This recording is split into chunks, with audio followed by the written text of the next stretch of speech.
हाय दोस्तों, स्वागत है आपका द विवेकानंद क्लासेस में। आज हम लोग पढ़ने वाले हैं कक्षा 10 के भौतिक विज्ञान का पाठ प्रकाश का परावर्तन और अपवर्तन से संबंधित वन लाइनर प्रश्नों को। तो चलिए शुरू करते हैं। पहला प्रश्न है, प्रकाश का परावर्तन क्या है? उत्तर है, किसी सतह से टकराकर प्रकाश का वापस लौटना। अगला प्रश्न है, परावर्तन के कितने नियम हैं? उत्तर है 2। अगला प्रश्न है, आपतन कोण किसे कहते हैं? उत्तर है, आपतित किरण और अभिलंब के बीच का कोण। अगला प्रश्न है, परावर्तन कोण किसे कहते हैं? उत्तर है, परावर्तित किरण और अभिलंब के बीच का कोण। अगला प्रश्न है, परावर्तन के प्रथम नियम के अनुसार क्या होता है? उत्तर है, आपतन कोण बराबर परावर्तन कोण। अगला प्रश्न है, परावर्तन के द्वितीय नियम के अनुसार क्या होता है? उत्तर है, आपतित किरण, परावर्तित किरण और अभिलंब एक ही तल में होते हैं। अगला प्रश्न है, समतल दर्पण में बनने वाला प्रतिबिंब कैसा होता है? उत्तर है, आभासी और सीधा। अगला प्रश्न है, समतल दर्पण में प्रतिबिंब का आकार कैसा होता है? उत्तर है, वस्तु के बराबर। अगला प्रश्न है, समतल दर्पण में प्रतिबिंब की दूरी कितनी होती है? उत्तर है, दर्पण से वस्तु की दूरी के बराबर। अगला प्रश्न है, पार्श्व परिवर्तन किसे कहते हैं? उत्तर, दाएं बाएं का परिवर्तन। अगला प्रश्न है, गोलाकार दर्पण कितने प्रकार के होते हैं? उत्तर है 2। अगला प्रश्न है, अवतल दर्पण किसे कहते हैं? उत्तर है, अंदर की ओर वक्रित दर्पण। अगला प्रश्न है, उत्तल दर्पण किसे कहते हैं? उत्तर है, बाहर की ओर वक्रित दर्पण। अगला प्रश्न है, अवतल दर्पण को अभिसारी दर्पण क्यों कहते हैं? उत्तर है, क्योंकि यह किरणों को एक बिंदु पर अभिसारित करता है। अगला प्रश्न है, उत्तल दर्पण को अपसारी दर्पण क्यों कहते हैं? उत्तर है, क्योंकि यह किरणों को अपसारित करता है। अगला प्रश्न है, ध्रुव पोल क्या है? उत्तर है, दर्पण का मध्य बिंदु। अगला प्रश्न है, वक्रता केंद्र क्या है? उत्तर है, उस गोले का केंद्र जिससे दर्पण बना है। अगला प्रश्न है, मुख्य अक्ष क्या है? उत्तर है, ध्रुव और वक्रता केंद्र को जोड़ने वाली रेखा। अगला प्रश्न है, मुख्य फोकस क्या है? उत्तर है, वह बिंदु जहां मुख्य अक्ष के समानांतर किरणें मिलती है। अगला प्रश्न है, फोकस दूरी को क्या कहते हैं? उत्तर है, फोकल लंबाई। अगला प्रश्न है, फोकल लंबाई और वक्रता त्रिज्या में संबंध क्या है?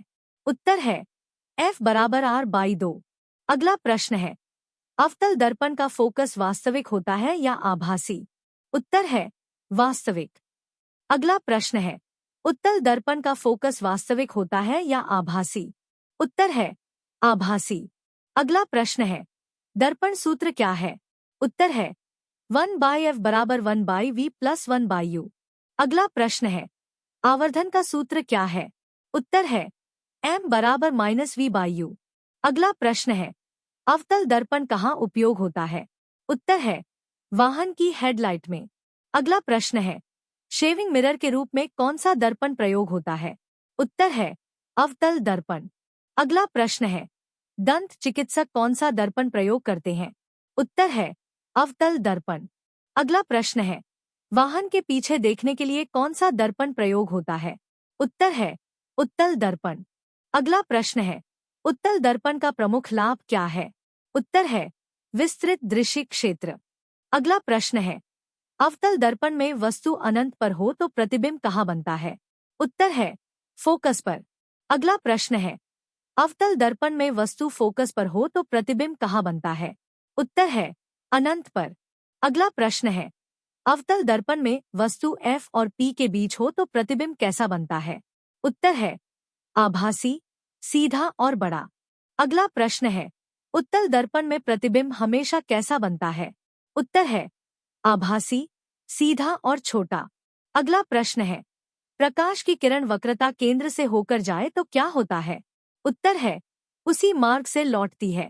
अगला प्रश्न है, मुख्य अक्ष के समानांतर किरण अवतल दर्पण से परावर्तित होकर कहाँ जाती है? उत्तर है, फोकस से।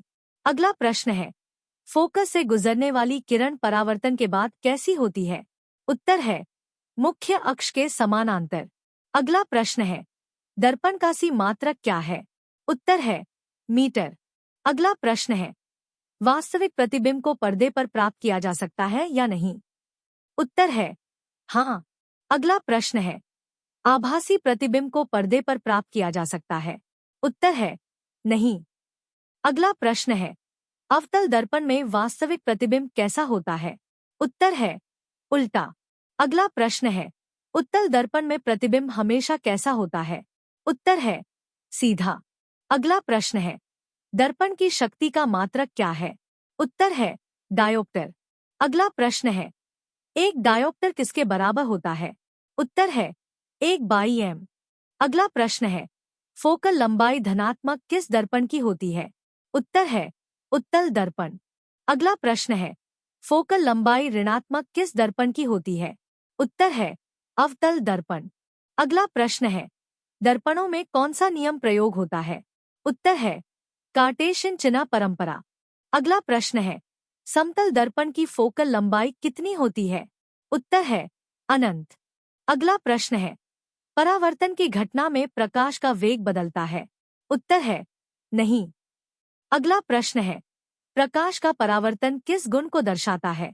उत्तर है प्रकाश का सीधी रेखा में गमन।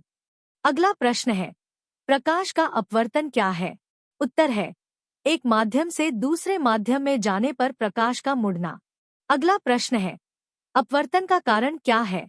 उत्तर है प्रकाश के वेग में परिवर्तन। अगला प्रश्न है, निर्वात में प्रकाश का वेग कितना होता है? उत्तर है 3 × 10⁸ मीटर प्रति सेकंड। अगला प्रश्न है, अपवर्तन के नियम किस वैज्ञानिक ने दिए? उत्तर है स्नेल।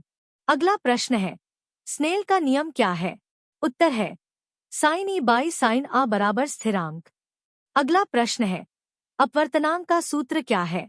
उत्तर है n बराबर C/v। अगला प्रश्न है, अपवर्तनांक का SI मात्रक क्या है? उत्तर है कोई मात्रक नहीं। अगला प्रश्न है, वायु का अपवर्तनांक कितना होता है? उत्तर है लगभग 1।